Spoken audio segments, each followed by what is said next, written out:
नारद जी के पूछने पर ब्रह्मा जी बोले, मुने, हमें पूर्वोक्त आदेश देकर जब महादेव जी अंतर ध्यान हो गए, तब मैं उनकी आज्ञा का पालन करने के लिए ध्यान मग्न हो कर्तव्य का विचार करने लगा।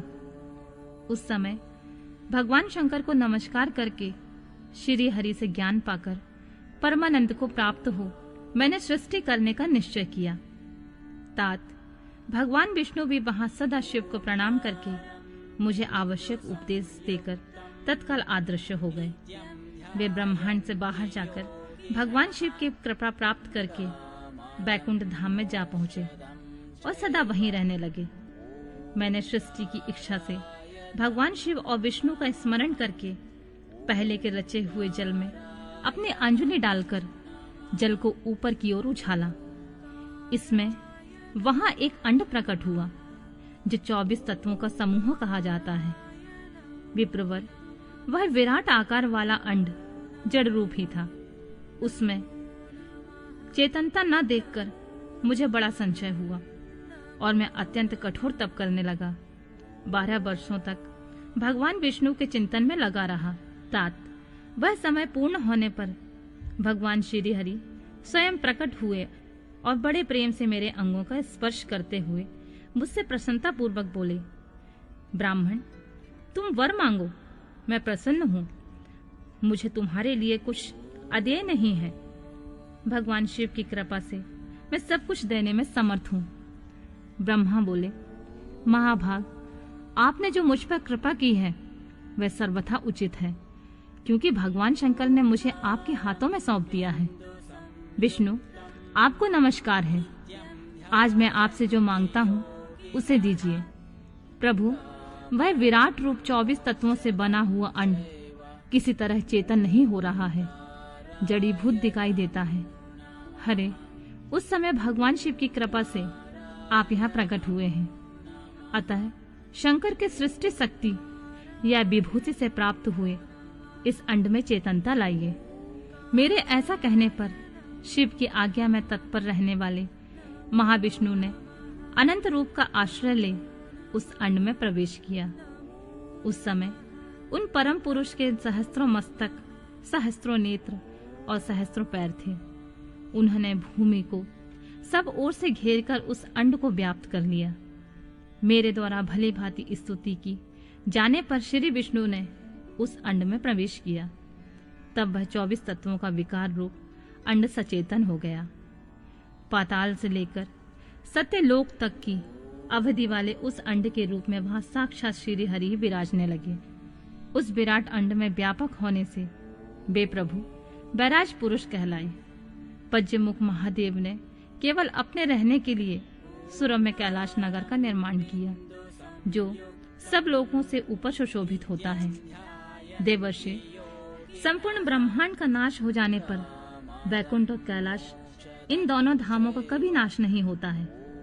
मुनि श्रेष्ठ, मैं सत्यलोक का आश्रय लेकर रहता हूँ। तात महादेव जी की आज्ञा से मुझ में सृष्टि रचने की इच्छा उत्पन्न हुई है। बेटा, जब मैं सृष्टि की इच्छा से चिंतन करने लगा, उस समय पहले मुझ में अनजान में ही पापपूर्ण तमोगुणी सृष्टि का प्रादुर्भाव हुआ, जिसे अविद्या पज्जक अथवा पज्ज परवा अविद्या कहते हैं। तत्पश्चात प्रसन्नचित होकर शंभु की आज्ञा से मैं पुनः अनासक्त भाव से सृष्टि का चिंतन करने लगा। उस समय मेरे द्वारा स्थावर संज्ञा के वृक्ष आदि की सृष्टि हुई, जिसे मुख्य सर्ग कहते हैं। यह पहला सर्ग है। उसे देखकर तथा अपने लिए पुरुषार्थ का साधक नहीं है, यह जानकर सृष्टि की इच्छा रखने वाले मुझ ब्रह्मा से दूसरा सर्ग प्रकट हुआ, जो दुख से भरा हुआ है। उसका नाम है तिर्यक स्त्रोता। जो सर्ग भी पुरुषार्थ का साधक नहीं है, उसे भी पुरुषार्थ साधन की शक्ति से रहित जान जब मैं पुनः सृष्टि का चिंतन करने लगा, तब मुझसे शीघ्र ही तीसरे सात्विक सर्ग का प्रादुर्भाव हुआ, जिसे ऊर्ध्व स्त्रोता कहते हैं। यह वेद सर्ग के नाम से विख्यात हुआ। वेद सर्ग सत्यवादी तथा अत्यंत सुखदायक है। उसे भी पुरुषार्थ साधन की रुचि एवं अधिकार से रहित मानकर मैंने अन्य सर्ग के लिए अपने स्वामी श्री शिव का चिंतन आरंभ किया। तब भगवान शंकर की आज्ञा से एक रजोगुणी सृष्टि का प्रादुर्भाव हुआ, जिसे अवाक के श्रोता कहते हैं। इस स्वर्ग के प्राणी मनुष्य हैं, जो पुरुषार्थ साधन के उच्च अधिकारी हैं। तदंतर महादेव जी की आज्ञा से भूत आदि की सृष्टि हुई। इस तरह मैंने 5 तरह के वैकृत सृष्टि का वर्णन किया है।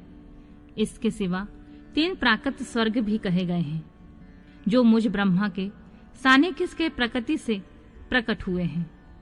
इनमें पहला महातत्व का स्वर्ग है, दूसरा सूक्ष्म भूतों अर्थात तन्मात्राओं का स्वर्ग है, और तीसरा वैकारिक स्वर्ग कहलाता है।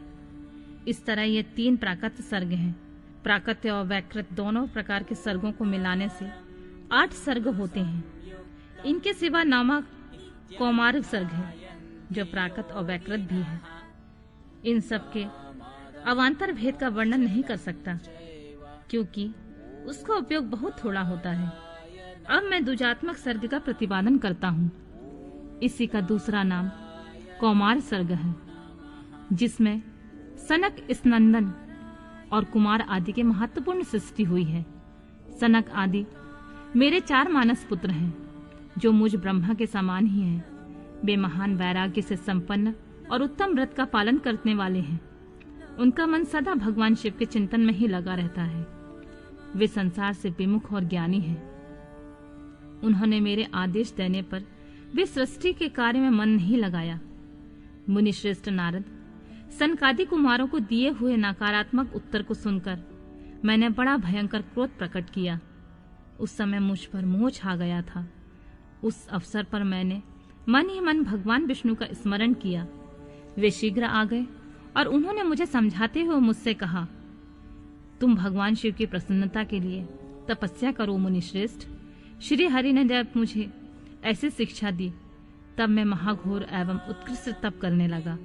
सृष्टि के लिए तपस्या करते मेरी दोनों भौएं और नासिका के मध्य भाग में, जो उनका अपना ही अभिमुक्त स्थान था, महेश्वर की 3 मूर्तियों में अन्यतम पूर्वांश सर्वेश्वर और दया सागर भगवान शिव का अर्धनारीश्वर रूप में प्रकट हुए, जो जन्म से रहित तेज की राशि सर्वज्ञ है।